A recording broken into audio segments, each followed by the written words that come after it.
this initial words, I want you all read about this. In Master's explanation is about, slander the Dharma and going to visit hell. Obviously, this is, I was taught about different levels of hell, and there's hot hell, there's cold hell. But the point to make is that this hell here, we see hell, it's unremitting. Unremitting meaning it is, I wouldn't say it's endless, but I will explain to you in the next slide a little bit more detail. But the point is this: the suffering is inconceivable, and not only that, the length of time and things like that. So in remitting, there are 5 meanings here. Remitting in retribution, meaning the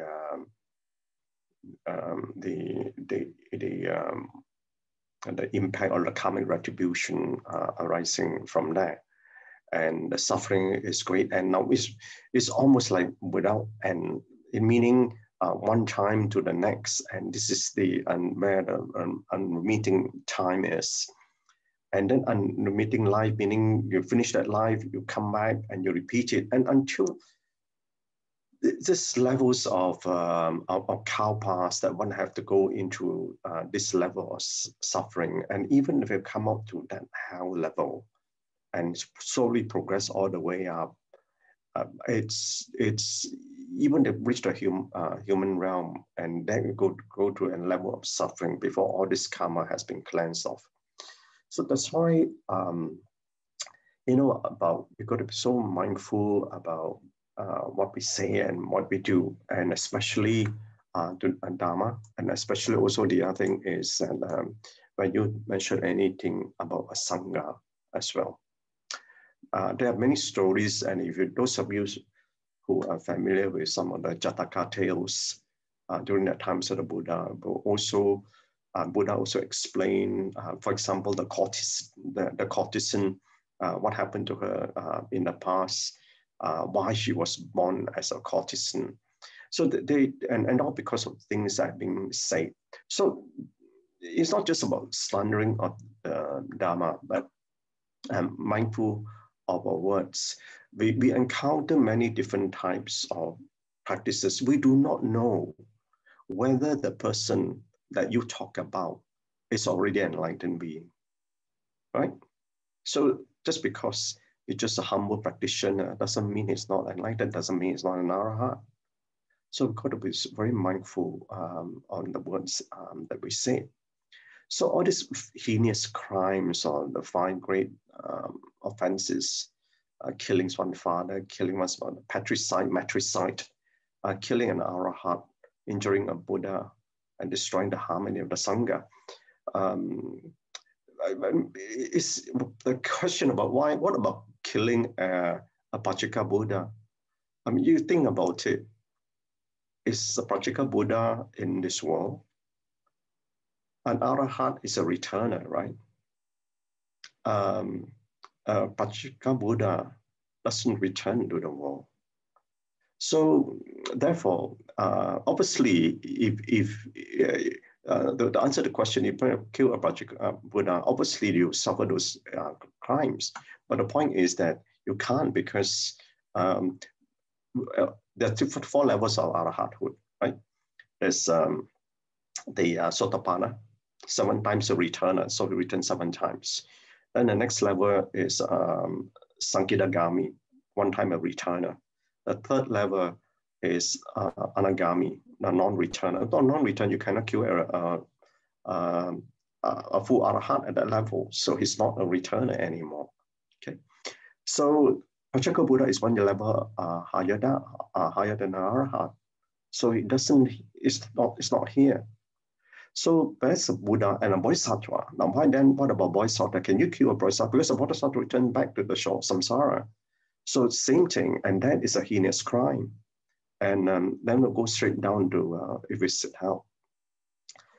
So this, all these things you can read about it here, but in interest of time, let me just quickly finish off. Okay. So the lessons learned due to the causing condition, slandering, committing the 5 offenses, kinds of utter transgression, people may suffer the retributions of hell. And this suffering is without end, going to 100,000 kalpa. So kalpa is already in trillions and billions and trillions of years. 100,000 is unimaginable. So it's always described as endless suffering. So in contemplation,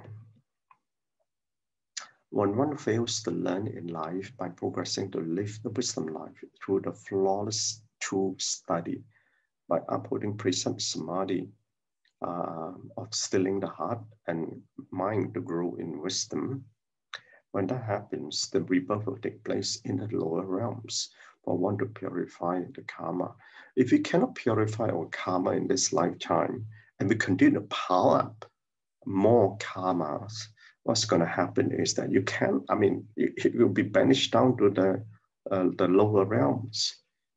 So to prevent going down to the lower realm, the basic thing is we got to uphold the 5 precepts. The 5 precepts, one is that we do not kill, we already kill, and we do not hurt. We do not lie, we do not intoxicate ourselves and have a deluded mind, can't get engaged in sexual misconduct, and we do not steal. So if one can't even get engaged and uphold these precepts, how can one be born back in a human realm? So humans have a discerning mind to choose, and that's the greatest power they have. We can choose what we can do, and we got to do so wisely. So the lower realms do not have capability, such capability and a conscience to engage in pain to be in practice. Therefore, one suffers without escape. So it's almost 7 now. Let me quickly finish this off. On relationship, the mind of this life does not understand the past, but the higher consciousness does, where the unfoldment causes and conditions are fated, but the destiny is not. So the destiny is in your hands on how you can purify the past causes, accept the fate of karma, and the destiny is fated. So accept the fate of karma to purify, and destiny is in your hands. The fate of karma is there, but the destiny is not. Because that is destiny, you have a choice. So therefore, you got to transform the fate to fate. Okay, Gan En, brothers, sisters. Yeah, thank you so much, Brother Chin, for the wonderful sharing. Okay, we all take a quick group photo.